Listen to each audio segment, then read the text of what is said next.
A wise man once said, "Don't count your eggs before they're in the pudding."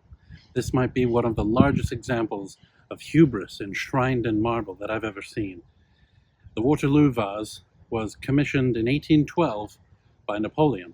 When he was passing through Tuscany, he selected this huge piece of Carrara marble and said that it should be carved as a vase for his future victories in Russia. As we know, that campaign did not go as planned. And so when Bonaparte fell and the French were pushed out of Italy, upon the return of the Habsburgs, the Grand Duke of Tuscany presented this vase, 18 feet high and 20 tons, to the Prince Regent. The Prince Regent in turn commissioned Richard Westmacott, who we know from the lewd and nude Wellington Achilles, to carve this massive urn into something commemorating the great victories against Bonaparte. Now, unfortunately, it looks like this is as close as we're gonna get to the Waterloo Vase today. You had to have special tickets to get into Buckingham Palace Gardens, and on this day in particular, you couldn't go to that section of the garden. It hasn't been open for conservancy reasons, apparently, and no one would let me sneak past the ropes. Alas, hopefully we get to come back a different day.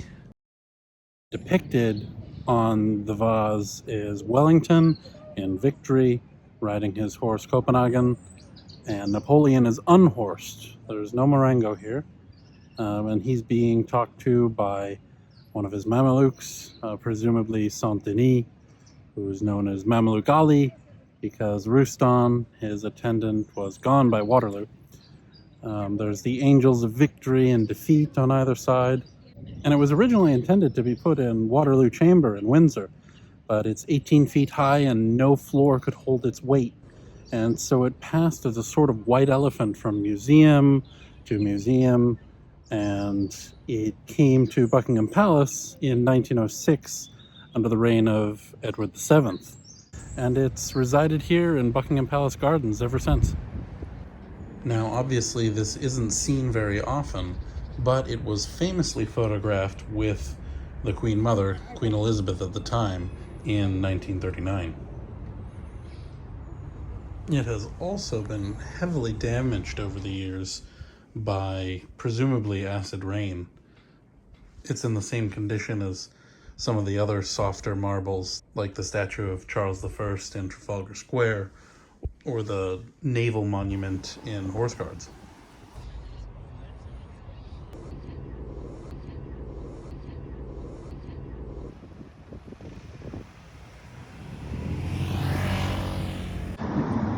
Now, unlike every other monument I've talked about, this one was well received. It's dignified, it's tasteful, and it insults the French.